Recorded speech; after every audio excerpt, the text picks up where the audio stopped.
श्रीमान सुखबीर सिंह जी बादल, भारतीय जनता पार्टी के प्रदेश अध्यक्ष और संसद में मेरे साथी श्रीमान श्वेत मलिक जी, मंत्री परिषद के मेरे साथी श्रीमती हरसिमरत कौर जी, श्रीमान विजय सांपला जी, मंच पर विराजमान आदरणीय सांसदगण, विधायकगण, भाजपा अकाली दल के सभी वरिष्ठ नेतागण और विशाल संख्या में पधारे हुए मेरे प्यारे भाई और बहनों, जगत गुरु बाबेया नानक दे सोरे गर्दी धरती गुरदासपुर विच पंजाब भर तो आए बहनों अति भराओ। वाहेगुरु जी का खालसा, वाहेगुरु जी की फतेह। गुरुओं, पवित्र धामों, वीरों और महान कर्मयोगियों की भूमि गुरदासपुर को सत श्री अकाल।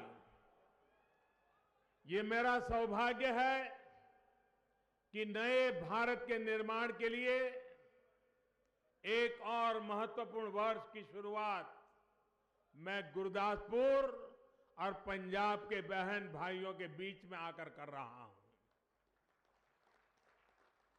गुरदासपुर की धरती देश, समाज, मानवता के लिए हमेशा प्रेरणा देने वाली रही है। लिहाजा साल 2022 तक न्यू इंडिया के निर्माण के लिए भी 125 करोड़ देशवासियों के संकल्प को सिद्ध करने के लिए यहां से नई ऊर्जा का संचार होगा। गुरदासपुर बाबा लाल दयाल जी की तपोस्थली है। यहां मुक्तेश्वर धाम है। ये वीरता और देशभक्ति के नायक सिख वीर बंदा बैरागी और शहीद राम सिंह पठानिया की कर्म भूमि रही है। साथियों, गुरदासपुर ने समाज जीवन के हर क्षेत्र में पंजाब और देश का नाम रोशन किया है। एक से एक महान व्यक्तित्वों को जन्म दिया है। देवानंद और विनोद खन्ना जैसे महान कलाकार इसी धरती के सपूत थे। विनोद खन्ना जी के निधन के बाद मेरा यह पहला गुरदासपुर दौरा है। आज उनकी कर्मभूमि में आकर मैं फिर एक बार उन्हें श्रद्धांजलि अर्पित करता हूं। भाई और बहनों, गुरदासपुर के हर व्यक्ति के लिए विनोद खन्ना जी का समर्पण और यहां के विकास के लिए उनके प्रयास आज यहां स्पष्ट दिखते हैं। वो एक आधुनिक, खुशहाल और संपन्न गुरदासपुर देखना चाहते थे। उनके इस सपने को हम सभी को मिलकर के साकार करना है। मुझे प्रसन्नता है कि केंद्र की एनडीए सरकार गुरदासपुर सहित पूरे पंजाब में विकास के लिए निरंतर प्रयास कर रही है। हम सभी के आदरणीय श्रद्धेय सरदार प्रकाश सिंह जी बादल जी के मार्गदर्शन में अकाली दल और भारतीय जनता पार्टी दोनों कंधे से कंधा मिलाकर के पंजाब की खुशहाली के लिए दिन रात काम कर रहे हैं। भाई और बहनों, विकास के अलग अलग पैमाने होते हैं, आयाम होते हैं। विकास चाहे संसाधनों का हो, सुरक्षा का हो या फिर सांस्कृतिक और आध्यात्मिक विरासत का। देश को मजबूत करने में हमारी सरकार निरंतर जुटी हुई है। गुरदासपुर तो बाबा नानक की धरती है। अगले वर्ष गुरु नानक देव जी की 550वीं जन्म जयंती आने वाली है। केंद्र सरकार ने तय किया है कि गुरु नानक देव जी ने जो संदेश दिया, किरत करो, नाम जपो, वंड छको, इसको दुनिया के कोने कोने तक पहुंचाया जाए। इसी भावना के तहत देश की सभी राज्यों के अलावा दुनिया भर में समारोह का आयोजन किया जाएगा। साथियों, हम सिर्फ गुरु के गौरव की ही बात नहीं कर रहे हैं, बल्कि उनके जुड़े तीर्थ स्थलों तक हर आस्था स्थान बेरोक टोक जा सके, इसके लिए भी प्रयास हो रहे हैं। भाइयों और बहनों, 7 दशक पहले भारत विभाजन के समय हमें उस पवित्र स्थान से दूर कर दिया गया था, जिस पर हमारा हक था। सिर्फ 3-4 किलोमीटर की बात थी, लेकिन उस समय की सरकार थी, वो आस्था के इतने पवित्र तीर्थ को भारत के साथ नहीं रख पाए। 7 दशक से अपने गुरु की तपोस्थली को देश दूरबीन से देखने के लिए मजबूर है। देश की भावना को देखते हुए, करोड़ों सिख भाई बहनों की मांग को देखते हुए एनडीए की सरकार ने करतारपुर कॉरिडोर बनाने का ऐतिहासिक फैसला किया।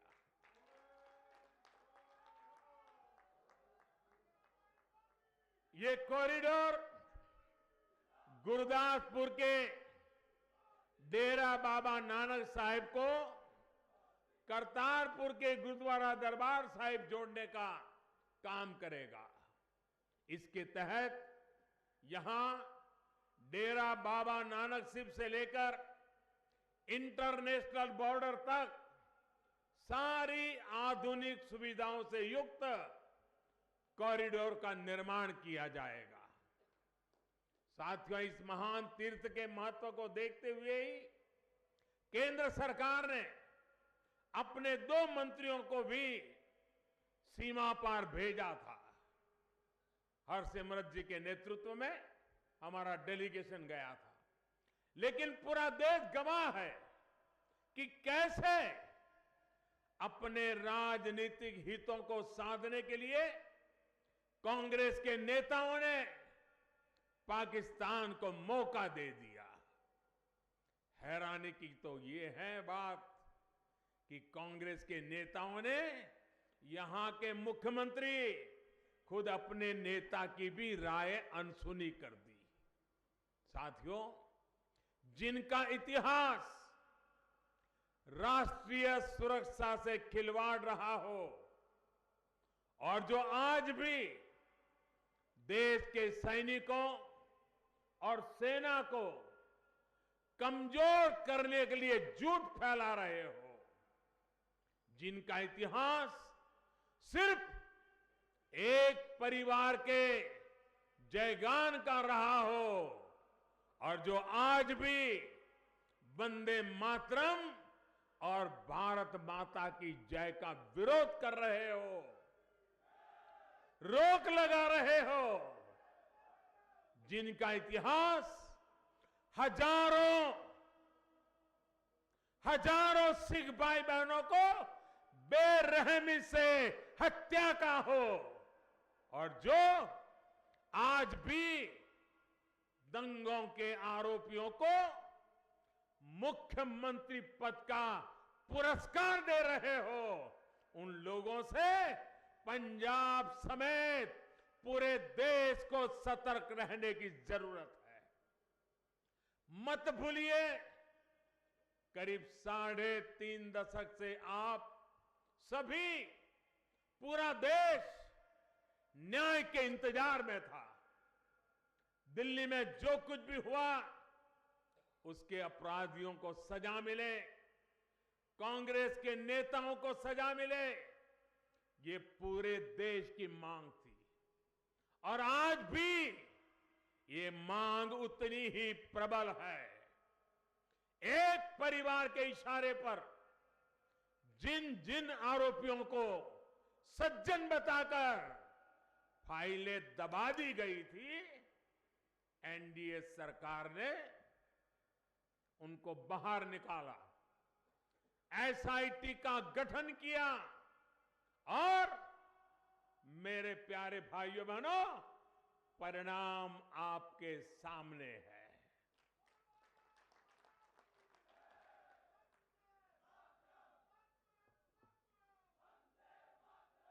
साथियों, केंद्र की एनडीए सरकार किसान हो, जवान हो या फिर नौजवान, हर सपने, हर आकांक्षा, हर भावना को साकार करने के लिए पूरी ईमानदारी, पूरी क्षमता से जुटी है। लेकिन कांग्रेस सिर्फ और सिर्फ झूठ और धोखाधड़ी की राजनीति कर रही है। आप ये भी याद करिए कि कांग्रेस ने किसानों के साथ क्या किया। किसानों की बरसों पुरानी मांग थी कि स्वामीनाथन कमेटी के रिपोर्ट को लागू किया जाए, लेकिन जब तक केंद्र में कांग्रेस की सरकार रही, वो इसे टालती रही। किसानों की इस मांग को पूरा करने का ऐतिहासिक फैसला भी एनडीए की सरकार ने ही लिया। इस फैसले की वजह से लगभग 2 दर्जन फसलों का समर्थन मूल्य लागत का 1.5 गुना तय हुआ है। अब हम राज्य सरकारों के साथ मिलकर प्रयास कर रहे हैं कि इस फैसले का पूरा लाभ किसानों तक पहुंचे। भाइयों और बहनों, जो दशकों तक किसानों के दर्द का इलाज नहीं ढूंढ पाए, एमएसपी पर फैसला टालते रहे, वो अब फिर झूठे वायदों से किसान की आंख में धूल झोंकने में जुटे हैं। और मैं इनका पैटर्न भी आज खुल करके आपको बताना चाहता हूं। 10 साल पहले जब 2009 का चुनाव सामने था, तब कांग्रेस ने किसानों को कर्ज माफी का ऐलान किया था। तो देश के किसानों पर लगा कि चलो भाई, बाकी जो हो या न हो, इतना तो हो जाएगा। लोगों ने जम करके उनको वोट भी दे दिए। 2004 में जो सीटें मिली थी उससे ज्यादा सीटें भी मिल गई। किसान तो भला भोला भरोसा करने वाला होता है। उसने किसान कांग्रेस के सारे पाप जानते हुए भी भरोसा कर लिया, और भरोसे की सजा आज भी देश का किसान भुगत रहा है। भाइयों बहनों, ये काम उन्होंने किया किसानों पर। उस समय किसानों पर 6 लाख करोड़ रुपए का कर्ज था। आप सुनिए भाइयों बहनों, 2008-9 में कांग्रेस ने जब किसानों को कर्ज माफी का वादा किया और चुनाव में वोट बटोर लिए, तब 6 लाख करोड़ का कर्ज देश के किसानों पर था। उन्होंने कर्ज माफी की घोषणा की, लेकिन कर्ज माफी हुई सिर्फ 6 लाख करोड़ के सामने सिर्फ 60,000 करोड़। कितना बड़ा धोखा किया। बाकी सारे किसान इंतजार करता रह गया। पिछले साल इन्होंने कर्नाटक में भी कर्ज माफी का ऐलान किया था। मीडिया रिपोर्ट कहती है कि सिर्फ इन्हें गिने कुछ किसानों को इसका लाभ हुआ और बाकियों के खिलाफ कर्ज के नाम पर पुलिस के वारंट निकले हैं। किसान को घर छोड़ करके भागना पड़ रहा है। ये कर्नाटक का हाल करके रखा है। यहां पंजाब की स्थिति भी कुछ अलग नहीं है। यहां पर भी कांग्रेस कर्ज माफी का ऐलान करके वोट बटोर के ले गई। किसान के आंख में धूल झोंक करके खेल किया और सत्ता में आ गई।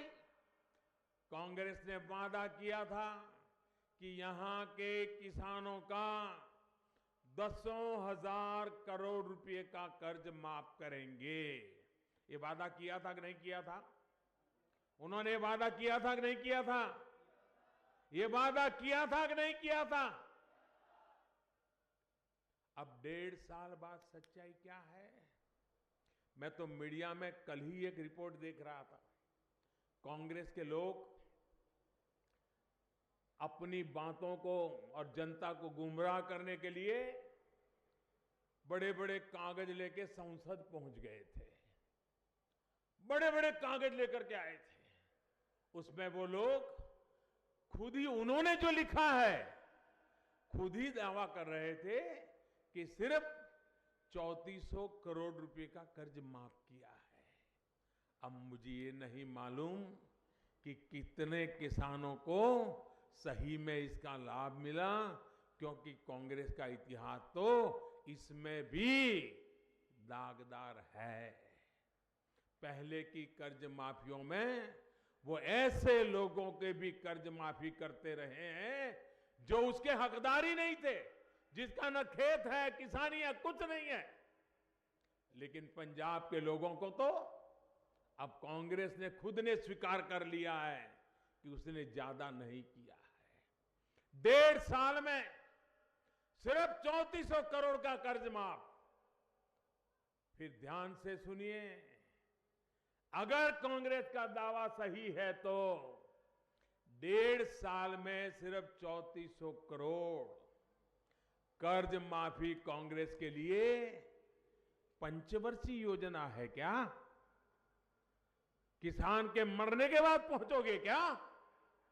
साथियों, आप ये भी मत भूलिए कि पंजाब सहित पूरे देश में छोटे किसान जिनके पास 1-2 हेक्टेयर जमीन है और जिनकी संख्या हिंदुस्तान में सबसे अधिक है, वो कभी बैंकों से कर्ज नहीं पाते हैं।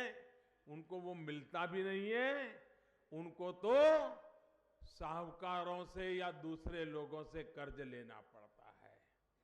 जब इन गरीब किसानों का ही कर्ज माफ नहीं होगा तो फिर किसानों से झूठ क्यों बोल रही है कांग्रेस?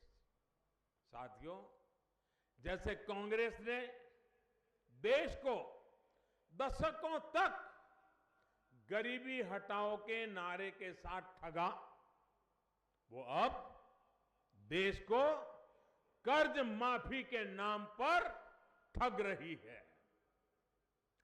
हालात तो ये भी थे कि न किसानों के पास बैंक खाते थे, न उन्हें पक्का मकान देने के लिए कांग्रेस ने कुछ सोचा और न ही उनके शौचालय के लिए कुछ किया। देश के हर गांव को सड़क से जोड़ने का काम भी अटल जी के समय ही शुरू हुआ था। देश के गांवों, देश के किसानों को लेकर कांग्रेस की यही सोच रही है।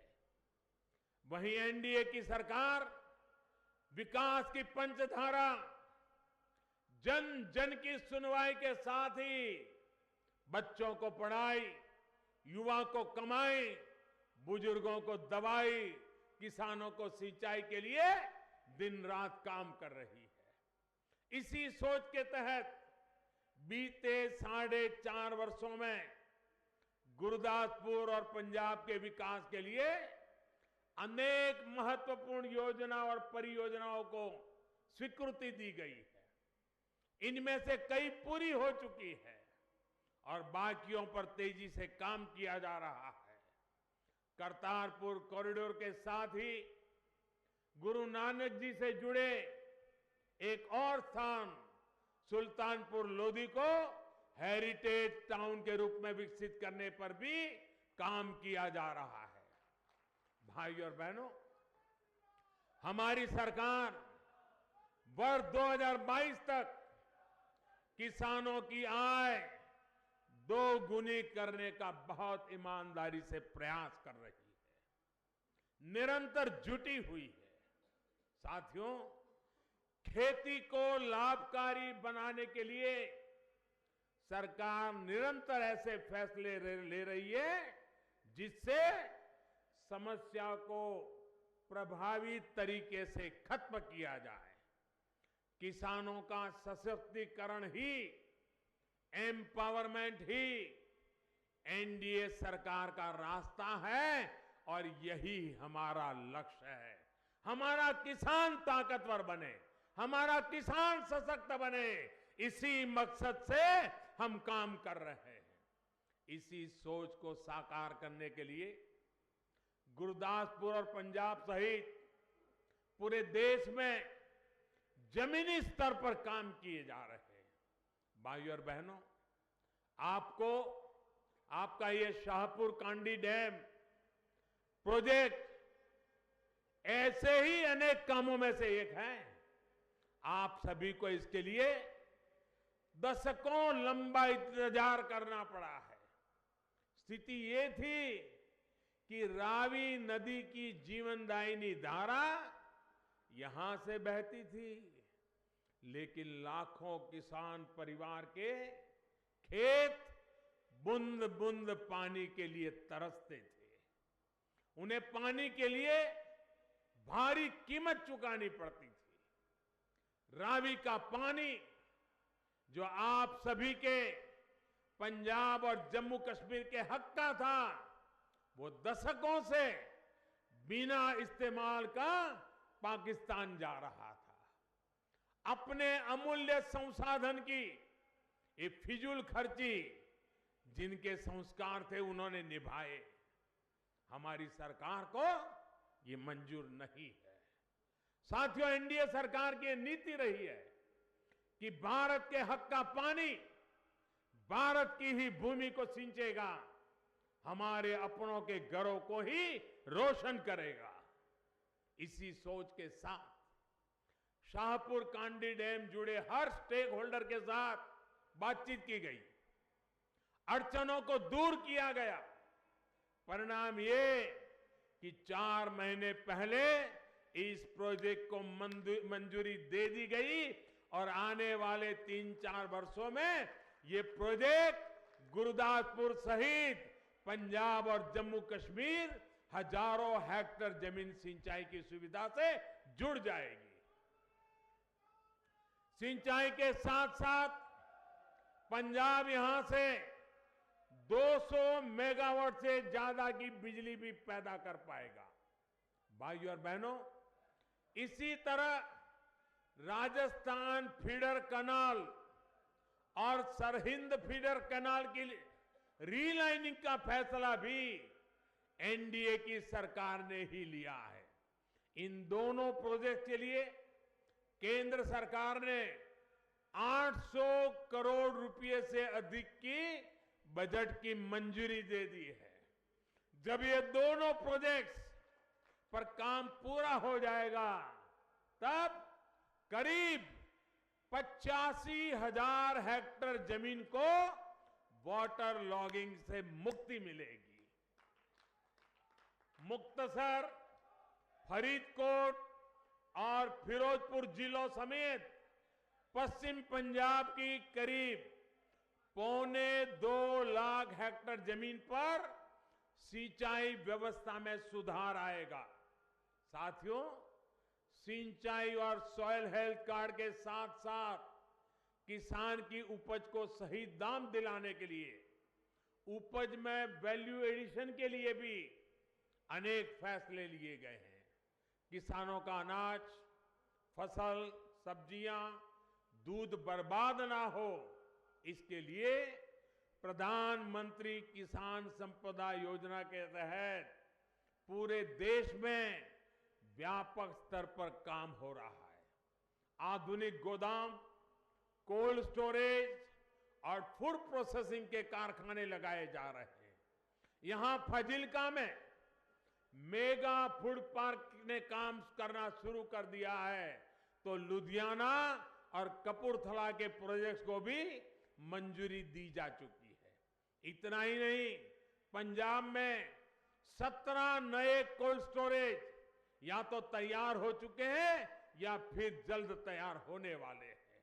इसके अलावा बठिंडा में IIFT यानी Indian institute of food processing technology में फूड प्रोसेसिंग ट्रेनिंग काम इंक्यूबेशन सेंटर शुरू किया गया है। साथियों, ऐसे अनेक प्रयासों से ही अकेले पंजाब में फूड प्रोसेसिंग से जुड़े प्रोजेक्ट के माध्यम से हजारों युवाओं को सीधा रोजगार मिला है। इतना ही नहीं, इन प्रयासों से पंजाब के 1 लाख से अधिक किसान परिवारों को लाभ मिला है।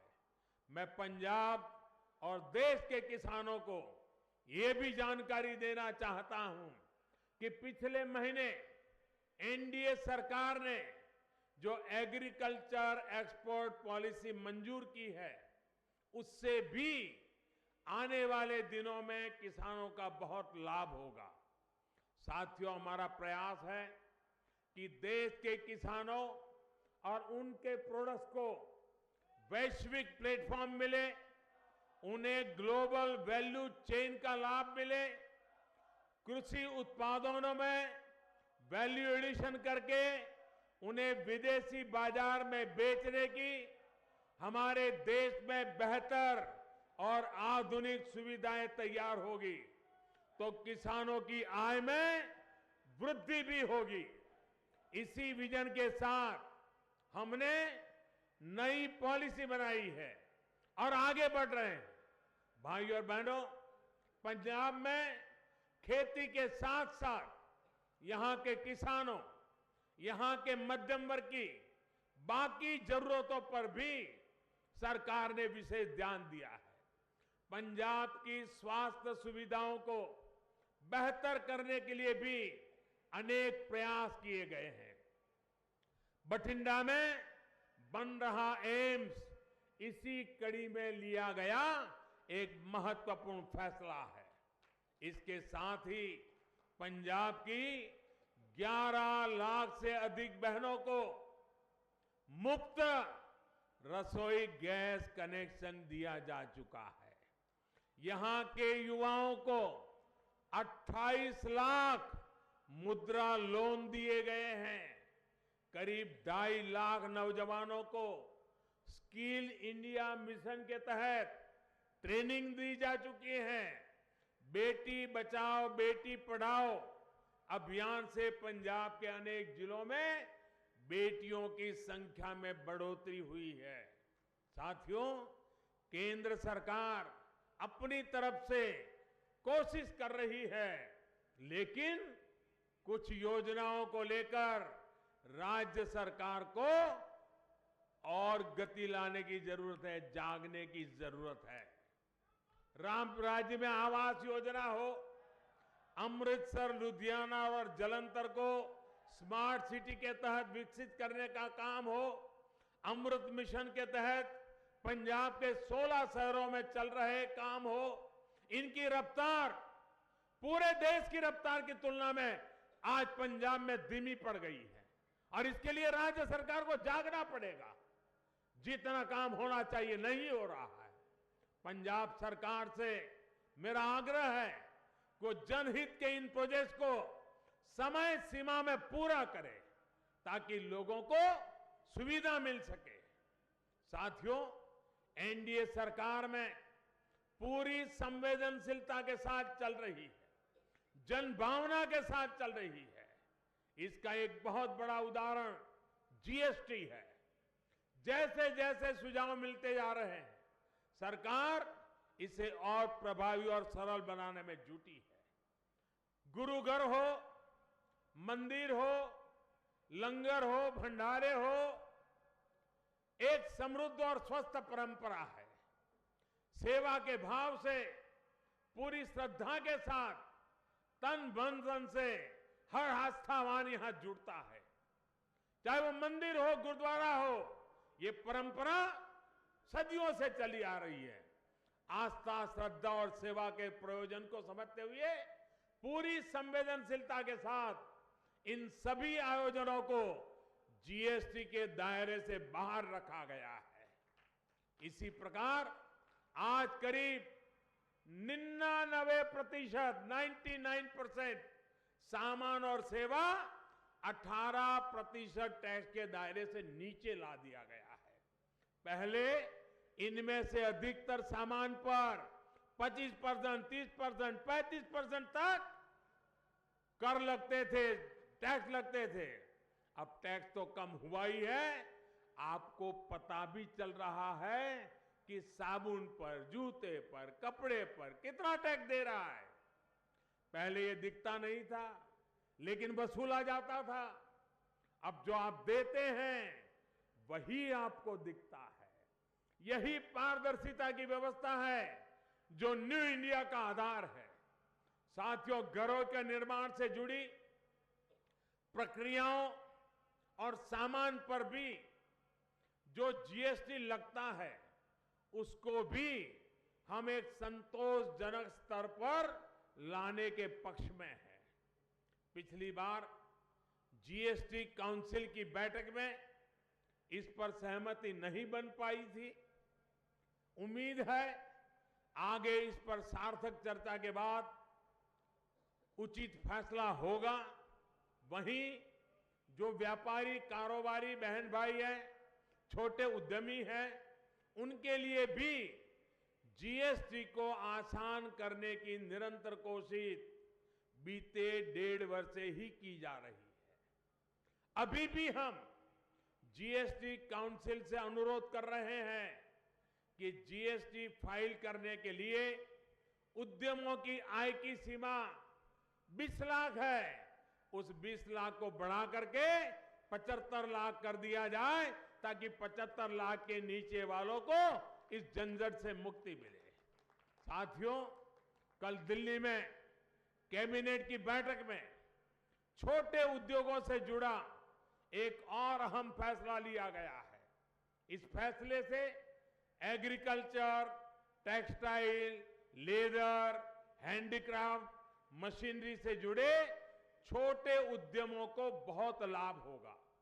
इसकी भी जानकारी मुझे लगता है कि पंजाब आया हूं तो मुझे बतानी चाहिए। साथियों, प्री और पोस्ट शिपमेंट रुपये क्रेडिट में 3% ब्याज की राहत दी जाती थी। जो मैन्युफैक्चरिंग सेक्टर से जुड़े थे उन्हें इस सुविधा का लाभ मिलता था। अरसे से मांग हो रही थी कि इसमें जो मर्चेंट एक्सपोर्टर्स को भी जोड़ा जाए, जिनकी एमएसएमई सेक्टर में बड़ी भूमिका होती है। सरकार ने आपकी ये मांग मान ली है और इसका बहुत बड़ा फायदा एक्सपोर्ट से जुड़े छोटे उद्यमियों को होने जा रहा है। एक अनुमान के मुताबिक करीब 600 करोड़ रुपए का लाभ इन कारोबारियों को मिलेगा। पंजाब का एमएसएमई सेक्टर इतना विशाल और व्यापक है, निश्चित तौर पर कल जो फैसला हमने किया है उसका ज्यादा लाभ पंजाब के लोगों को, छोटे एक्सपोर्टर्स को अवश्य मिलेगा। बहनों और भाइयों, हम सभी एनडीए का एक एक कार्यकर्ता करोड़ों पंजाब वासियों के साथ मिलकर देश के विकास के लिए प्रतिबद्ध है। जो भी सपना आपने अपने लिए, अपने बच्चों के लिए देखा है, वो हमें पूरा करना है। कुछ दिनों में गुरु गोविंद सिंह जी की जयंती भी आने वाली है। सत्य के लिए और अन्याय के खिलाफ खड़े होने का जो रास्ता उन्होंने हमें दिखाया है, उसी पर हम आगे बढ़े। इसी विश्वास के साथ इतना बड़ा सफल कार्यक्रम करने के लिए आप सबको मैं हृदय से बहुत बहुत धन्यवाद देता हूं। जो बोले सो सत श्री अकाल। बहुत बहुत धन्यवाद मोदी जी। मैं सब पंजाब वासी ਜਿਹੜੇ थे इस समागम ਚ ਆਏ ਨੇ ਉਹਨਾਂ ਵੱਲੋਂ ਦਿਲ ਦੀ ਗਹਿਰਾਈਆਂ ਤੋਂ ਮੋਦੀ ਜੀ ਦਾ ਧੰਨਵਾਦ ਕਰਦਾ। ਇੱਕ ਵਾਰ ਫੇਰ ਸਾਰੇ